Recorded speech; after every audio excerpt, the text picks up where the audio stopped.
예, 오늘 아무래도 가장 큰 이슈가 윤석열 전 대통령에 대한 구속영장 실질심사가 되겠죠. 오늘 오후 2시부터죠. 2시 22분부터 시작했다고 시작을 합니다. 했는데 네. 조금 전에 이제 저녁을 이제 먹으면서 잠깐 중단을 했으니까 다시 아마 들어갔을 겁니다. 구속영장 실질심사를 지금 이제 하면서 오늘 저녁 늦게나 내일 새벽에 결론이 날 것 같은데, 제가 생각할 때는 그렇습니다. 순수하게 법적으로만 본다면 이미 윤석열 전 대통령에 관련해서는 이미 지난번에 한번 수사를 받고 지금 재판 중에 있지 않습니까? 네. 그렇기 때문에 새롭게 나온 것이 없다. 특히 체포영장 집행 과정에서 특수공무집행방해 이런 어떤 부분이 좀 가장 클 것 같은데, 뭐 지금 현재 이야기는 뭐 총을 보여줬다는 둥, 또 뭐 관계자들 정은이 달라졌다는 둥, 뭐 그렇게 했지만, 그러나 원천적으로 봤을 때 이 체포영장이라는 것은 공수처가 당시에 이제 서부지법을 통해서 발급을 받았고, 그 과정에서 어떤 이제 영장 집행을 뭐 불법으로 막았다, 뭐 이런 어떤 이야기 논리인데, 그런데 지난번 중앙지법의 지기현 판사가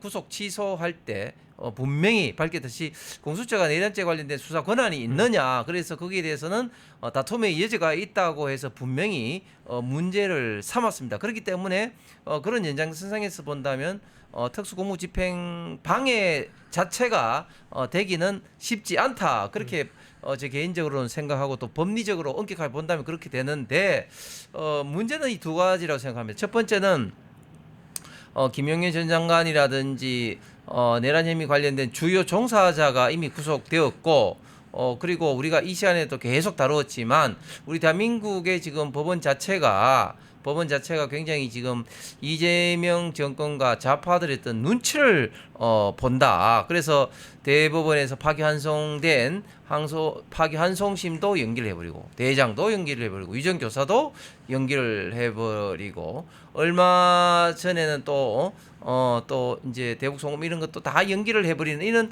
눈치를 보는 경향이 너무 좀 심해져서 지금 중앙지법의 영장실질 담당 판사 재판부도 이런 것에 대해서 굉장히 좀 신경을 좀 쓸 것 같은데, 아무쪼록 바라기는 정말 그 사회, 특히 좌파들의 어떤 눈치를 보지 말고 순수하게 법리적으로만 전직 대통령에 대해서 과연 도주의 우려도 없고, 그 다음에 증거 인멸의 어떤 위험성도 더 이상 없고, 이미 재판을 받고 있는 이런 상황에 대해서 또 구속 영장을 발급하는 게 맞느냐, 이런 점만 좀 유심히 공정하게 좀 바라봤으면 좋겠습니다. 네, 2시 20분에 영장 실질 심사를 시작을 했고 4시 10분쯤에 아마 휴정을 하고 나서 10분 쉬고 다시 재판을 시작을 해서 7시에 일단은 휴정을 다시 하고 식사 시간을 위해서 8시, 조금 전 8시 한 10분 넘어서부터 다시 시작을 했다고 합니다. 아마 앞선 2시 20분부터 한 4시까지는 검찰이 모두 발언이나 검찰의 진술이 있었을 것이고요. 그게 너무 길어지면 그걸 끊고 쉬는 시간을 갖고 다시 검찰이 계속 진술을 했을 거라 보여지고, 막바지에는 변호인이 진술을 했을 것이고, 지금도 변호인이 진술을 하고 있으면서 피의자 지금 윤석열 대통령의 입장을 들어보고 다시 또 검찰이 얘기하는 이러한 핑퐁이 이어질 것 같습니다. 그런데 왜 이렇게 길어지냐? 검찰이 특검이 독을 품었어요. 특검이 PPT를 178장을 준비했다고 합니다.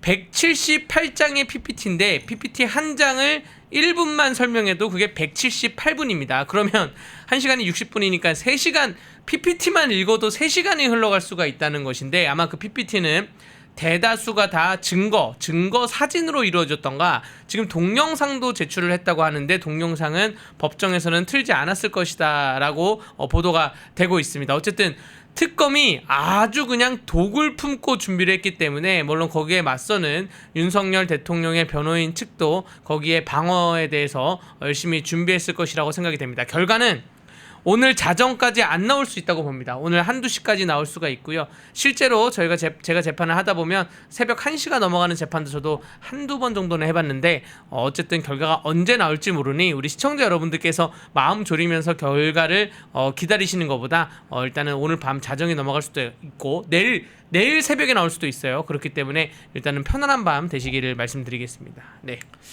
지금 서울 구치소에서 아마 대기 중이실 겁니다. 네. 지금 이제 거기는 에어컨이 없는 곳으로 알려져 있어요. 아. 그래서 지금 굉장히 하여튼 어려운 상황일 겁니다. 네. 옷을 환복을 하고 갈아입을 대기 중이실지 아니면은 그 상태 그대로 계실지 그대로 아직- 있- 그대로 있다고 합니다. 보통 그대로 있습니까? 그 호송할 때 네네. 호송줄 다 차진 않았다고 합니다. 네. 네. 그대로 있는 상태라 그러는데 어쨌든 쉽지 않은 상황입니다. 에어컨도 없고 지금 뭐 선풍기도 있을지 알 수 없는데 굉장히 힘든 상황인 거고 이 새벽까지 가는 거는 거의 확실해 보입니다. 아까 내용이 굉장히 방대합니다. 그 178장의 PPT니까는 영상도 도중에 있는 거고요. 그 영상이 몇 분짜리인지도 알 수 없는 거 아니겠습니까? 네. 그리고 PPT 보면서 쭉 읽기만 하는 게 아니라 네. 거기서 또 해석을 합니다. 이러면 충분히 한 4-5시간은 충분히 훌쩍 넘길 것 같아요. 네. 그걸 보고 또 판사가 다 끝나고 나면은 양쪽 의견 다 끝나고 나면은 본인 또 혼자 그 숙제 또 한번 리뷰를 합니다. 그러면서 이제 법리적인 것들 또 사실관계들 따지면서 구속 필요성을 판단하는데 새벽은 훌쩍 넘길 거다. 새벽 3시, 4시에도 결과가 나올 수 있는 상황이다. 봅니다. 이 아마 이 특검에 그 검찰들 중에서도 굉장히 에이스 검사들을 특검에 뽑아갔을 겁니다. 그 제가 검사들이 PPT를 하는 거는 보통 국민참여재판에서 검사들이 PPT를 많이 하는데 그때 보면 PPT를 엄청 잘 만들어요. 정말로 어디 업체에 돈 주고 만들 것처럼 되게 잘 만듭니다. 그래서 제가 다른 사석에서 그 담당 검사님을 우연히 만나가지고 물어봤는데 지난번 국민참여재판에서 PPT를 되게 잘 만드셨다고 여쭤보니까 하는 말이 법무부 내에서 이 검찰 조직 내에서 그 인력 양성처럼 교육하는 게 있대요. PPT를 예, PPT에 대해서 전문 교육을 해가지고 이 훈련을 시킨다고 합니다. 그래서 그 제가 국민참여재판을 하게 되면 공판 검사가 아니라 다른 검사가 들어오거든요. 정말 국민참여재판 전담하는 PPT하고 설명하고 남에게 설득시킬 수 있는 그러한 능력을 가진 검사가 들어오는데 아마 이번 특검도 그렇게 진행되지 않았을까라는 좀 우려 속에 지금 설명을 좀 드립니다. 네. 근데 이번 사안을 두고 지금 민주당에서는 굉장히 좀 조롱 섞인 그런 어떤 발언들을 많이 합니다. 예를 들면 정청래 의원 같은 경우는 내가 서울구치소 2번 가봐서 잘 아는데 거기 이제 에어컨도 없고 굉장히 더우니까 내 집처럼 어쨌든 뭐 편안히 계시라 뭐 이런 식으로 조롱 섞인 이야기를 하죠. 그 다음에 또 김병기 원내대표 같은 사람은 지난 4개월 동안의 어떤 타석 생활을 마치고 빨리 집으로 되돌아가라 뭐 이런 식으로 이야기를 하지 않습니까? 저는 그런 이야기를 들으면서 물론 뭐 정치적인 어떤 그런 멘트이기 때문에 지지자들을 바라보면서 이야기를 하는 거겠지만 그러나 지금은 야당도 아니고 집권 여당 원내 대표가 대통령이 지금 이제 4개월 동안 탈옥 생활을 했다고 하는데 그러면은 대통령의 구속 취소 판결을 정면으로 부정하는 것이고 우리 대한민국의 사법부를 정면으로 부정하는 것 아니겠습니까? 저는 민주당의 이런 태도야말로 우리 대한민국의 지금 법치주의를 정면으로 지금 뒤흔들고 있다 이렇게 생각하고 특히 어제인가요? 그저께 지금 민주당이 정치검찰 조작기소 뭐 TF 이렇게 만들면서 그렇죠. 대북 송금 그다음에 대장동 그다음에 알펜시아. 김용의 뭐 정치 그 자금 그다음에 저 알펜시아 뭐 이런 네. 건에 대해서 다시 한번 파헤치겠다고 하는 건데 이런 어떤 태도를 갖고 있는 것이야말로 지금 민주당이 이재명 대통령의 어떤 사법 리스크를 지금 이제 원천적으로 차단을 하겠다는 어떤 것인데 이런 어떤 태도가 정말 우리 대한민국의 법치주의를 정면으로 위배하고 이게 바로 국기문란이고 내란 아니겠습니까? 네. 민주당 이런 어떤 태도 정말 국민들로부터 당연히 지탄을 받고 심판을 저는 받을 것이라고 생각을 합니다. 네, 어쨌든 오늘 지금 재판을 하고 있고 오늘 밤새서 하실 그 판사 영장 담당 판사께서 서울중앙지법의 영장 담당 판사가 3명이 있습니다. 이 3명이 당직을 서면서 하기 때문에 그 날짜를 보면 어떤 판사가 할지 다 알 수가 있어요. 그래서 지금 그 남모 판사님이 지금 재판을 할 것이라고 보여지는데 어찌됐건 그 어떠한 정치를 다 고려하지 않고 예를 들어서 뭐 이름도 지우고 당도 지우고 다 지우고 나서 오로지 검찰이 제시한 영장 청구서가 그것이 법리에 합당한 것이냐 이 피의자가 증거인멸과 도주 우려가 있는 것이냐 이러한 법치에만 보고 판단을 한다 보면 이 영장 청구는 형사소송법 214조가 규정하고 있는 재체포의 재구속의 제한에 명백히 반하는 영장 청구거든요. 지금 어디 도망간 것도 아니고 도피한 것도 아니고 그러는데 이 영장을 재청구하는데 이거를 이 영장을 만약에 구속을 해준다라고 인용을 한다라고 하면 지금 검찰이 다른 사건에 대해서도 야 영장 재청구 된다야. 영장이 형사소송법에서는 재구속과 재체포하지 말라고 하는데 이거 청구해 보니까 되네. 그러니까 청구 자체를 금지하고 있는 건 없거든요. 청구를 해보니까 되네라고 해서 아마 지금 일련의 다른 사건들에도 특검이 영장 청구권을 남발할까봐 그게 좀 우려스럽습니다. 이 재구속이 되는 것은 그만큼 좀 요건을 조금 더 엄격하게 봐야 되는 건가요? 엄격합니다. 딱 네 가지만 있습니다. 첫 번째가 도망간 때, 도망간 겁니다. 연락이 안 돼요. 두 번째가 도망갈 우려가 현저할 때, 현저할 때고 세 번째가 그 석방이 됐을 때, 구속됐다가 한번 석방됐을 때 법원에서 요건 같은 걸 설치합니다. 뭐 이 주거지에 제한하고 뭐 이런 게 있는데 조건을 어겼을 때, 뭐 이런 특수한 딱 요건에만 맞췄을 때 그걸 어기면 영장을 재청구하게 되거든요. 근데 지금 윤석열 대통령은 전혀 그런 요건에 해당하지 않는데도 불구하고 재청구하고 있습니다. 근데 그거는 이제 어떤 그 기소 내지는 그런 어떤 사실이 동일했을 때 그런 이야기고. 예, 맞습니다. 네. 지금은 지금 이제 특검에서는 그때하고는 조금 다른 어떤 지금 논리를 우리는 비판을 하고 있지만 내세기 때문에 그거는 좀 약간 다른 이야기 아닌가요? 그러면 이제 그 동일한 사유는 사실 지금 대통령이 재판을 받고 있기 때문에 그 재판의